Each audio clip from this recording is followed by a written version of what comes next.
Alan Watts wasn't interested in selling comfort. He wasn't about offering mantras or convincing anyone to just think positive. What he did was pull back the curtain on a truth that most people spend their entire lives avoiding.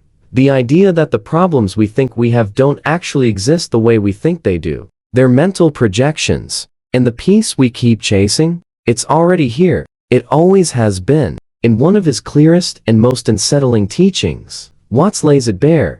True peace begins the moment the mind stops pretending that problems exist. If you enjoyed this breakdown, don't forget to like, subscribe, and drop a comment. Your feedback helps shape what we cover next. And you being here keeps the conversation going. Thanks for watching. See you in the next one. And he means exactly that. Not that challenges don't happen, not that pain doesn't exist, but that the suffering we experience is often manufactured by the mind's endless obsession with control, judgment, and interpretation. The mind wants stories. It wants drama. It wants to fix things, even things that aren't broken. That's its job: analyze, compare, react, control. And in doing that, it convinces us that peace is something we need to earn, to unlock, to fight for. But according to Watts, that's the grand illusion. The idea that life needs to be fixed before it can be lived is the trap. And the escape?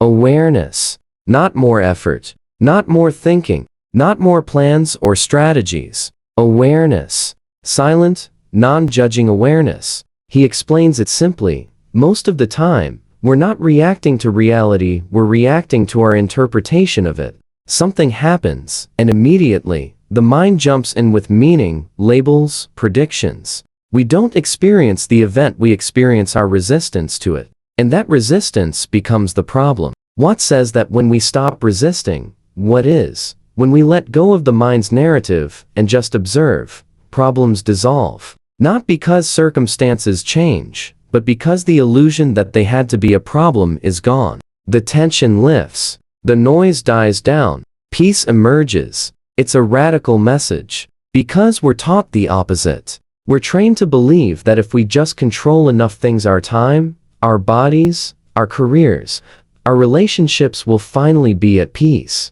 But Watts flips that on its head. He says the need to control is the problem. That's what's making us miserable. He talks a lot about the mind's addiction to control, and make no mistake, it is an addiction. It's compulsive, it's exhausting, and it never actually delivers the certainty we're chasing. You solve one problem, another shows up. You control one situation, something else unravels. It's endless. So Watts asks, what if we stop? Not stop caring, not stop acting, but stop pretending that peace lies at the end of all our plans. What if peace is here before we fix anything? The answer, he says, is in stillness, in awareness without judgment, in allowing thoughts to come and go, without clinging to them. That's where true peace lives, not in some future moment when everything's resolved, but right here in this moment when the mental noise subsides. And that's not just poetic talk. It's deeply practical,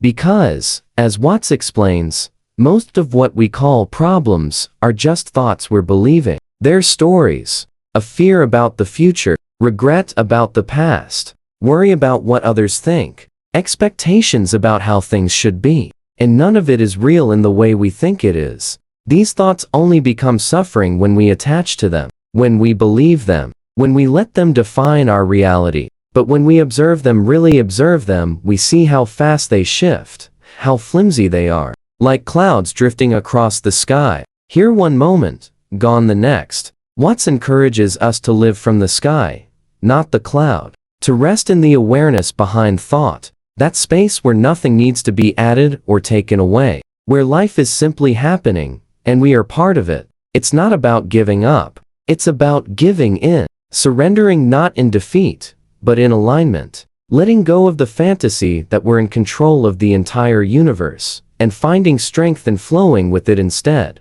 That's the turning point, realizing that the mind is always creating stories, but you don't have to believe them. You don't have to react. You can watch. You can let the story pass, and you can rest in the stillness beneath it. That's what Watts means when he says peace is not a goal. It's not waiting on the other side of some achievement. It's here now in the present moment, underneath the noise. You don't have to earn it. You just have to stop resisting it. He points to nature as the ultimate teacher. Rivers don't resist the rocks in their path. They go around them. Trees don't fight the seasons. They adapt. The natural world flows, changes, transforms without fear. And he says we can live that way too. Because we are part of nature, we're not separate from it. That illusion of separateness, that belief that we're these isolated individuals fighting against a chaotic world, is what fuels so much of our inner tension. If you enjoyed this breakdown, don't forget to like, subscribe, and drop a comment. Your feedback helps shape what we cover next. And you being here keeps the conversation going. Thanks for watching. See you in the next one. But the truth, as Watts reminds us, is that we are the world. We're not in life. We are life. The wind blows. The heart beats.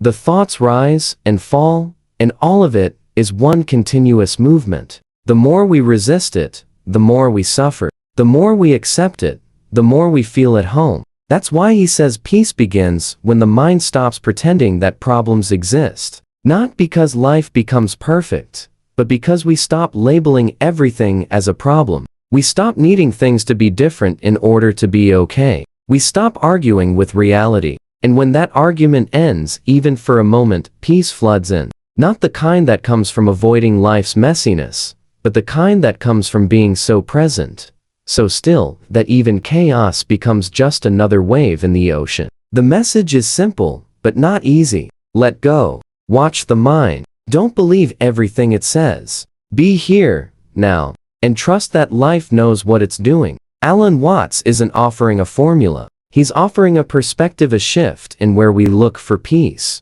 Not outside, not later, but within, and now. If this resonated with you, hit that like button. Share it with someone who's constantly chasing peace and forgetting it's already here. And drop a comment below. What mental story are you ready to stop believing? Subscribe for more insights like this, and keep returning to the awareness that never left. Because here's what most people miss. You are not your thoughts. That's one of the simplest and most shocking truths Alan Watts keeps circling back to. The thoughts aren't the problem. It's your belief in those thoughts. Your identification with them. The way you cling to every story. The mind spins as if they were absolute truth. And the mind loves to pretend those stories are urgent, important, and above all real. But Watts cut straight through that illusion. He says, thoughts are like echoes. They bounce around inside your head, but they're not you. They aren't facts. They aren't commands. And the moment you stop chasing them, when you stop running around trying to fix the world inside your head, you create space. And in that space, peace isn't created. It's revealed. Because it was never gone. It was just drowned out by noise.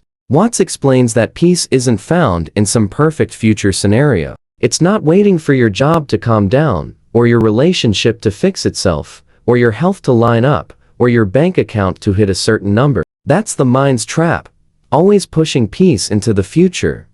Always making it conditional. But peace doesn't work like that. It's not a reward. It's not a destination. It's not the prize for finally getting life under control. It's presence. It's awareness without interference. It's the stillness you return to when you stop trying to micromanage existence. And it's always available if you stop pretending the noise is more important than the silence. The mind resists this. It doesn't want peace, that simply is. It wants to earn peace, prove peace, explain peace. That way, it can stay in charge. But Watts says that kind of control is exactly what's creating tension. It's the resistance to what is that makes us suffer, not the experience itself. Think about it. When something difficult happens, the suffering often doesn't come from the event. It comes from the story around it, the commentary, the "this shouldn't be happening," the "why me," the endless inner monologue that tries to outrun or outthink reality.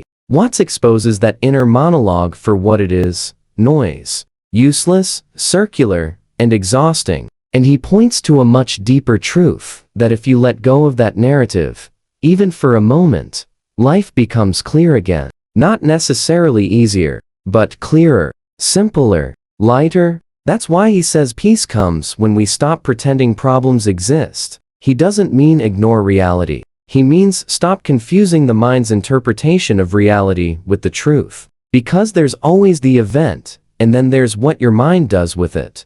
And it's that second part, the reaction, that creates the weight. You miss a deadline at work, event, but then the mind says, you're failing. You always do this. Everyone's disappointed. That's the problem. That story, the shame spiral, the fear projection, the false urgency. And that's where Watts invites us to interrupt the pattern, to stop at the raw fact and refuse to pile on the mental commentary. In that refusal, peace slips in. Not because the situation changed, but because the narrative lost its grip. This doesn't mean you stop caring. It doesn't mean you float around pretending nothing matters. Watts is clear. Awareness isn't detachment in the cold, disconnected sense. It's full engagement without the suffering. You're awake. You're here. You're just not tangled in the mind's reactions. You can act. You can respond. You can feel pain, loss, confusion. But you don't have to suffer over it. You don't have to pretend it's a problem that shouldn't exist. You can allow it. You can let it pass, like everything else in nature does. Because that's the wisdom of nature. As Watts keeps pointing out, everything flows. The seasons shift. The tide moves in and out. Storms come and go. Nothing clings. Nothing resists. And somehow it all works. Somehow, the chaos becomes harmony again. Watts challenges us to trust that same intelligence in our own lives. He says, yes, the mind will panic. It will try to hold on. It will freak out at the idea of surrendering control. But deeper than the mind, there's something quieter, steadier, more resilient. That's the awareness he's always pointing to. It doesn't fight reality. It witnesses it.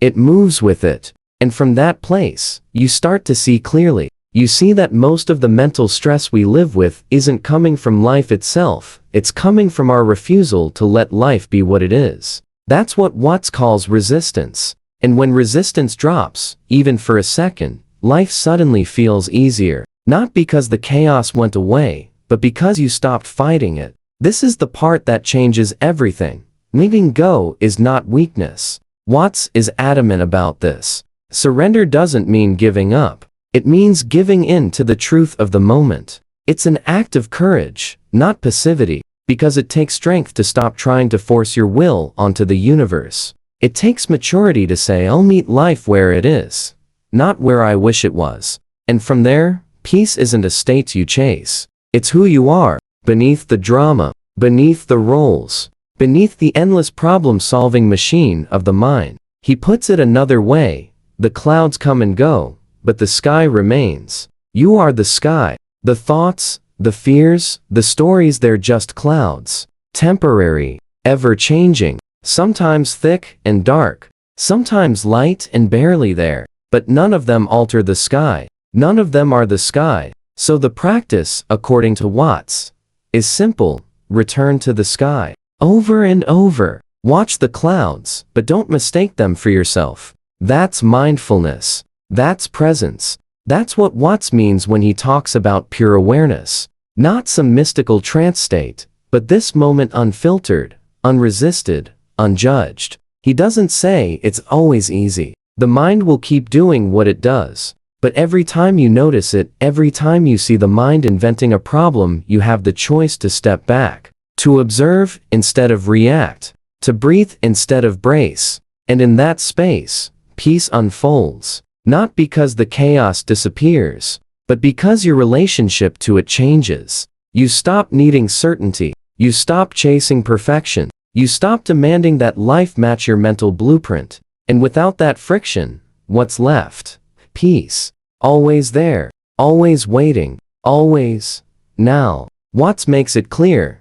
The idea that peace is something you achieve is a misunderstanding. It's not at the end of the journey. It is the journey when you stop dragging mental baggage along the way. Because life is unpredictable. Loss happens. Plans fall apart. People disappoint you. But none of that has to be a problem unless the mind insists it shouldn't be happening. And when you stop insisting, when you drop the fight, you realize something wild.